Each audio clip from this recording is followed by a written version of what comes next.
مقام ہدایت یہ ہے کہ نہ ماضی میں بت پرست ہو، نہ حال میں بت پوجے، نہ مستقبل میں بت پوجے.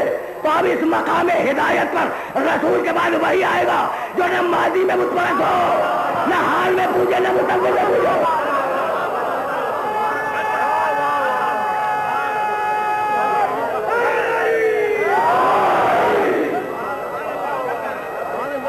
پہنچ رہی ہے بات؟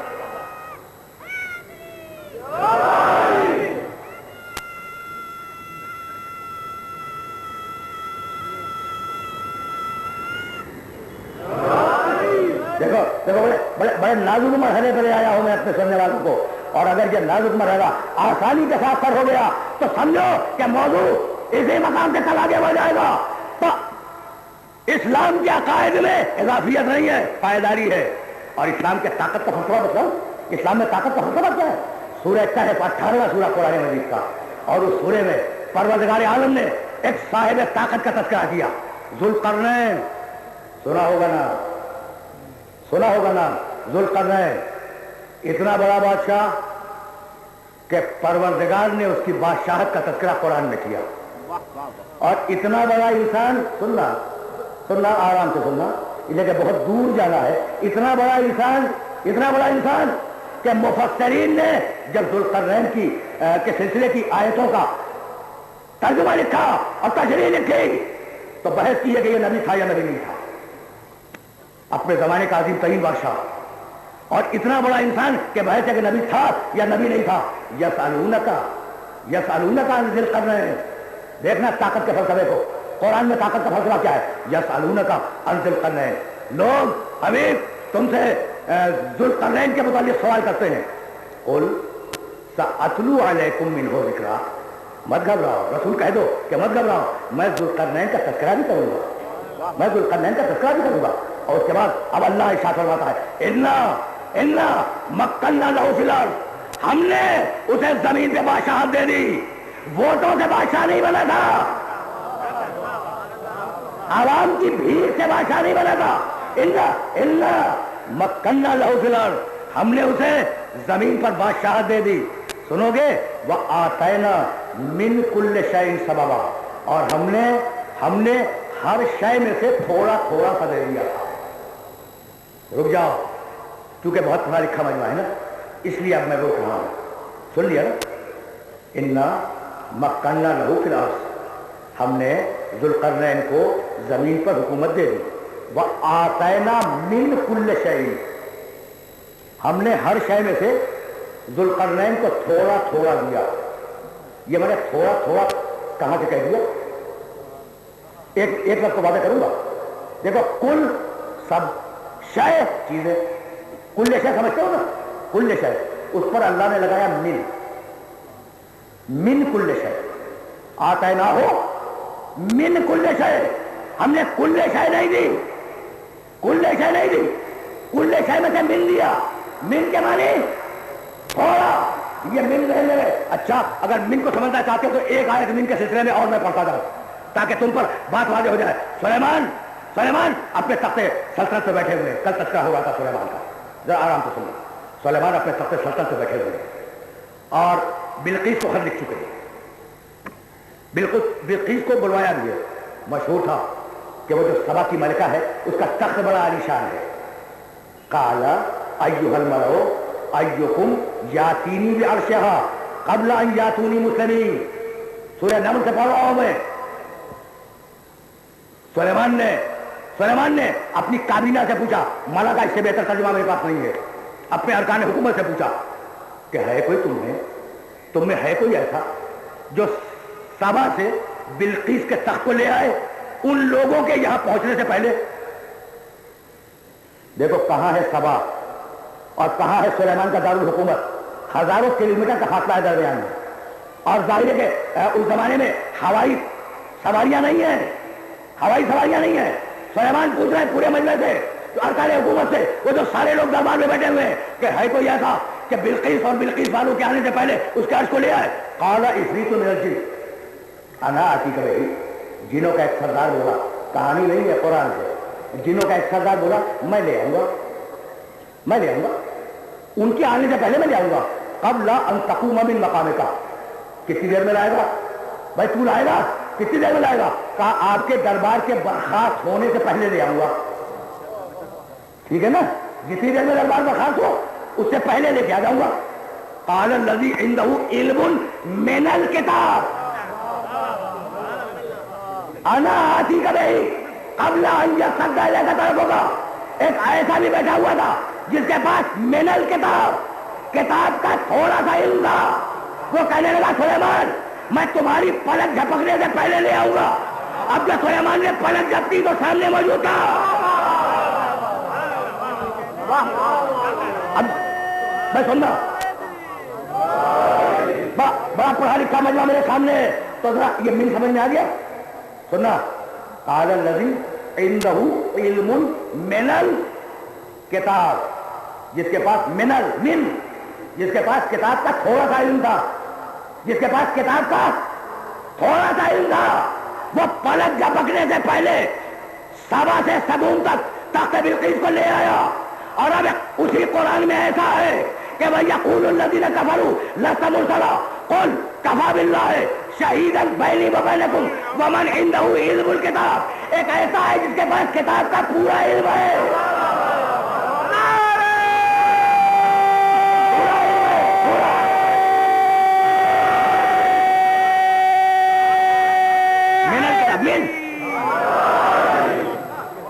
بھائی قرآن کا مل سمجھ میں آ گیا؟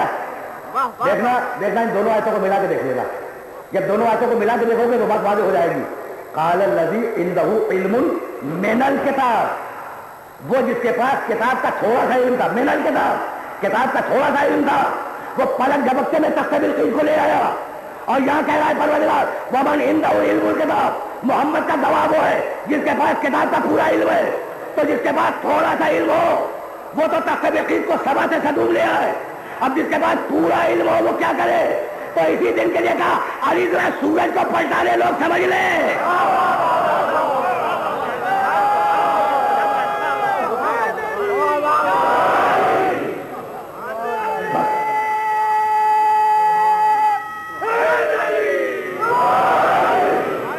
سنتے جاؤ.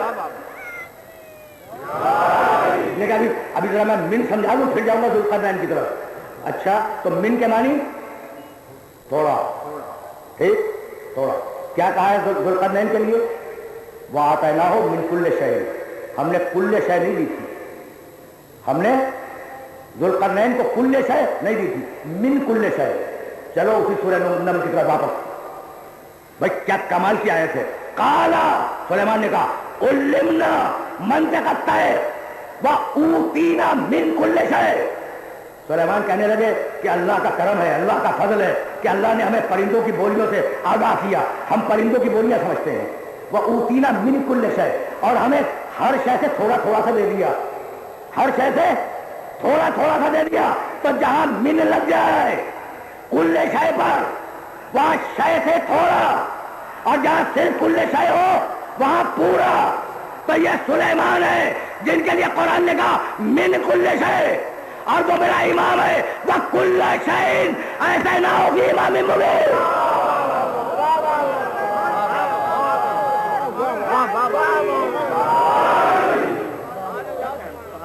اب سلیمان کو نبوت کو میں لفظ بدل دوں، نبوت کو ہر شے میں سے تھوڑا تھوڑا ملے.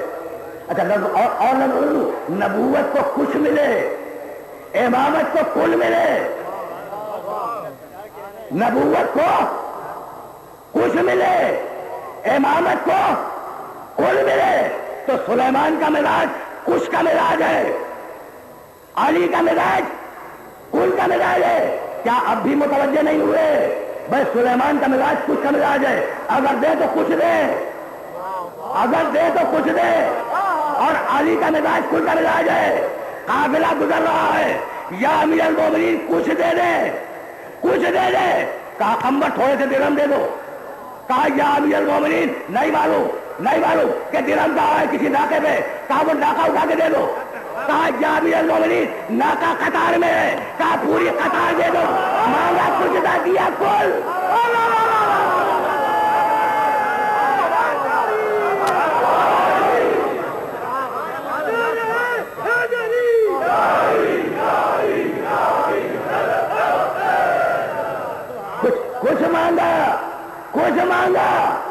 کھول دیا.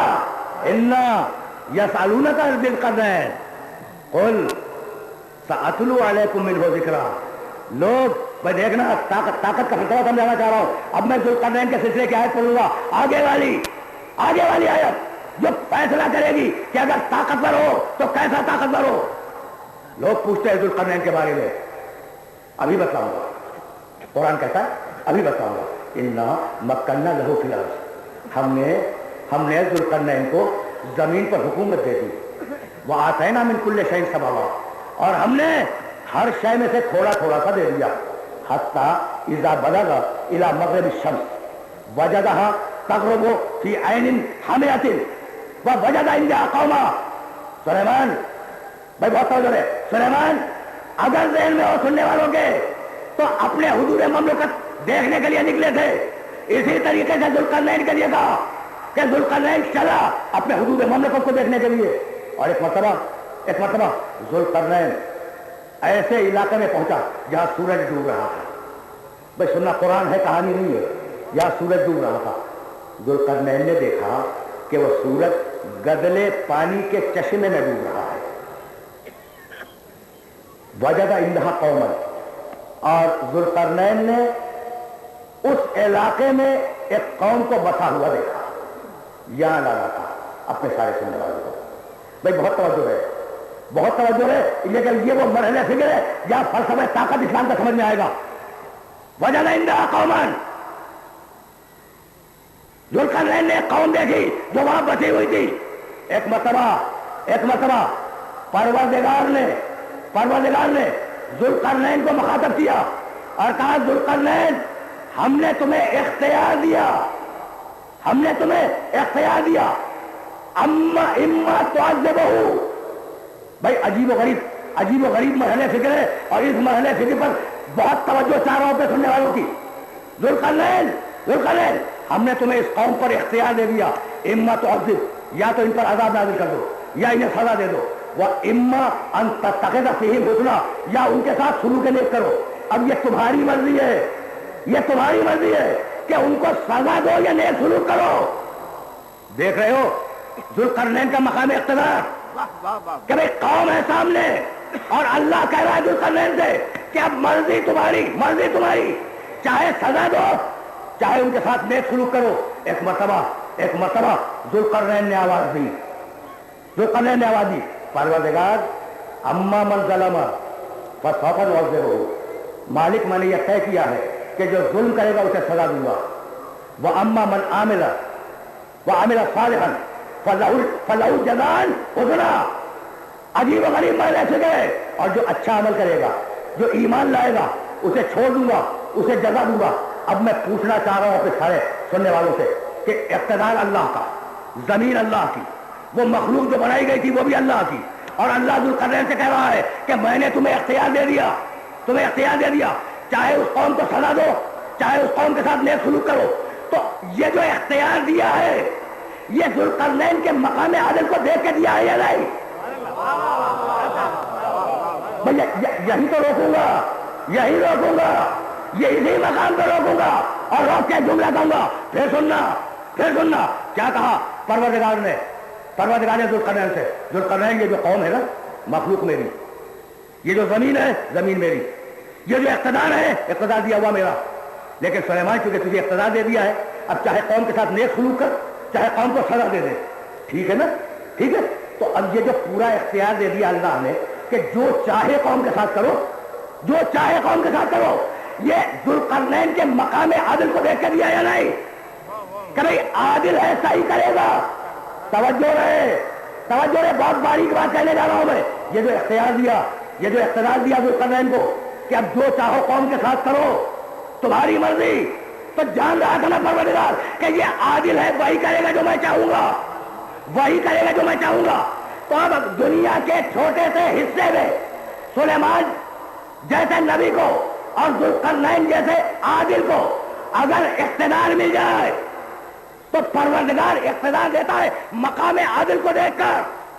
ٹھیک ہے نا, کل کی گفتگو سے میں متصل ہوں. سلیمان کا تذکرہ اس لیے بار بار کر رہا ہوں, ایک جملہ کہنا ہے مجھے اور اس ایک جملے کے لیے ساری زحمت ہے. اچھا, تو سلیمان کا مقام عدل دیکھا اور مقام عدل دیکھ کے پروردگار نے یہ آواز دی کہ سلیمان تمہیں اختیار ہے، تمہاری مرضی ہے، جس کے ساتھ چاہو نیک سلوک کرو، جس کے ساتھ چاہو نیک سلوک کرو، جس کو چاہو عذاب دو۔ تو مقام عدل اللہ کی نگاہ میں تھا، جب ہی اختیار دے دیا چھوٹے سے ایک حصے پر، زمین کے چھوٹے سے ایک حصے پر پروردگار نے جسے اختیار دیا ہے اس کے عدل کو دیکھ کے دیا ہے۔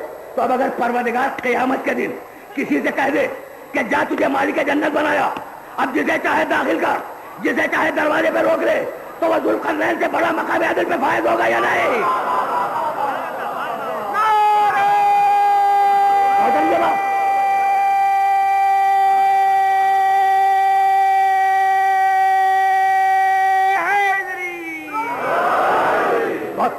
بہت تیزی کے ساتھ میں گزر رہا ہوں، اس لیے کہ جانا چاہیے۔ اور ایک مرتبہ ذوالقرنین نے آواز دی، بھائی طاقت کا فلسفہ تو سمجھ لو نا، پھر میں آگے بڑھوں گا، اور زیادہ زحمت سماعت نہیں ہے، لیکن یہ بات سنتے رہو۔ ذوالقرنین نے آواز دی کہ پروردگار تو نے مجھے اختیار دے دیا، لیکن اب مجھے بھی جانچ لے، مجھے بھی آزما لے، جو مومن ہوگا نیک سلوک کروں گا، جو ظالم ہوگا اسے سزا دوں گا، اور مالک قیامت میں میرا بھی خیال رکھنا۔ یہ ہے طاقتور کا کمال، جسے طاقت اللہ دے، جسے طاقت اللہ دے۔ کل سلیمان کی آیت پڑھ چکا ہوں، آج ذوالقرنین کی آیت پڑھ رہا ہوں۔ جسے طاقت اللہ دے وہ آخرت کو نگاہ میں رکھے، یہ آج کی طاقت نہیں ہے، یہ آج کی طاقت نہیں ہے۔ آج کی طاقت کا طریقہ یہ ہے کہ جس مقصد کو حاصل کرنا چاہو، دیکھو اب میں بڑھ رہا ہوں اس مرحلے فکر سے، اور اس مرحلے فکر سے بڑھ کر کسی منزل تک پہنچنا ہے۔ آج کی طاقت کا طریقہ یہ کہ بھائی مقصد کو حاصل کرو طاقت کے ذریعے۔ دنیا کے طاقتور ترین انسان، بھائی سننا، ان کا وسیلہ کیا ہے، ان کا طریقہ کیا ہے کہ مقصد کو حاصل کرو طاقت کے ذریعے، چاہے وہ طاقت صحیح استعمال ہو، چاہے وہ طاقت غلط استعمال ہو۔ تاریخ ہدایت میں اتنے بڑے بڑے طاقتور بھیجے اللہ نے، لیکن کسی نے ہدایت کے لیے طاقت استعمال نہیں کی، نہ کوڑا استعمال کیا، نہ تازیانہ استعمال کیا۔ بھائی سمجھ رہے ہو نا بات کو؟ تاریخ ہدایت میں کسی نے طاقت استعمال نہیں کی۔ بھائی یہی لانا تھا اپنے سارے سننے والوں کو کہ بھائی کردار سے ہدایت کی ہے، تلوار سے نہیں۔ تاریخ ہدایت کے کسی انسان نے بھی تلوار سے ہدایت نہیں کی، کردار سے ہدایت کی ہے۔ بھائی میں کیسے اپنے سننے والوں کی خدمت پیش کروں؟ اگر تلوار سے ہدایت ہوتی تو ہر ایک کو ہدایت پر خرچ کرتا، ہر ایک کو ہدایت پر خرچ کرتا۔ اس نے تو کردار سے ہدایت کی ہے۔ فَأَلْهَمَهَا فُجُورَهَا وَتَقْوَاهَا، ہم نے تمہیں فجور بھی بتلا دیا، ہم نے تمہیں تقویٰ بھی بتلا دیا، اور تیسرے پارے میں پھر آواز دی وَهَدَيْنَاهُ النَّجْدَيْنِ، ہم نے تمہیں خیر کا بھی راستہ بتلا دیا، ہم نے تمہیں شر کا بھی راستہ بتلا دیا۔ پھر سورہ حلقہ میں آواز دی اِنَّا هَدَيْنَاهُ السَّبِيلَ إِمَّا شَاكِرًا وَإِمَّا كَفُورًا، ہم نے راستہ بتلا دیا، تمہاری مرضی ہے قبول کرو، تمہاری مرضی ہے کہ ٹھکرا دو، لیکن اتنا بتلا دیتا ہوں کہ اگر قبول کرو گے تو فائدہ ہے، اگر ٹھکراؤ گے تو نقصان ہے۔ بس اب اس مرحلے سے مجھے آگے جانا ہے۔ بھائی آواز دی وَمَن يَبْتَغِ غَيْرَ الْإِسْلَامِ دِينًا فَلَن يُقْبَلَ مِنْهُ وَهُوَ فِي الْآخِرَةِ مِنَ الْخَاسِرِينَ۔ دیکھو اسلام کے علاوہ اگر کہیں اور چلے گئے تو آخرت میں خسارہ ہوگا، آخرت میں گھاٹا ہوگا۔ بھائی دیکھو ہر انسان نفع پہ مر رہا ہے، ہر انسان نقصان سے ڈر رہا ہے۔ اگر کل کی گفتگو ذہنوں میں محفوظ ہو، ہر انسان نفع پہ مر رہا ہے، ہر انسان نقصان سے ڈر رہا ہے۔ بھائی تم نوکری کی کیوں؟ نفع ملے، محنت کی نفع ملے، مزدوری کی نفع ملے۔ اگر نفع مل جائے فائدہ ہے، اگر نہ ملے نقصان ہے، ٹھیک ہے نا؟ تو تہذیب نفس کے نفع کا نام ہے جنت۔ واہ واہ واہ واہ واہ، سبحان اللہ سبحان اللہ۔ بہت قریب ہو گیا ہوں میں نے چاہا کہ بعض وہ جدید مسائل جو آج ذہن انسانی کو پریشان کر رہے ہیں، پوری دنیا کے ذہن کو پریشان کر رہے ہیں، انہیں اپنے سننے والوں کی خدمت میں ہدیہ کروں، لیکن اب اس مقام سے میں قریب ہونا چاہ رہا ہوں۔ بھائی ہر انسان نفع پہ مر رہا ہے، نقصان سے ڈر رہا ہے۔ تہذیب نفس میں نفع کی چیز کا نام ہے جنت، اور نقصان کی چیز کا نام ہے، سب کو معلوم ہے، جہنم۔ ہے نا ایسا؟ سب کو تسلیم ہے۔ اچھا اب میں ایک بات پوچھوں اپنے سارے سننے والوں سے، دیکھو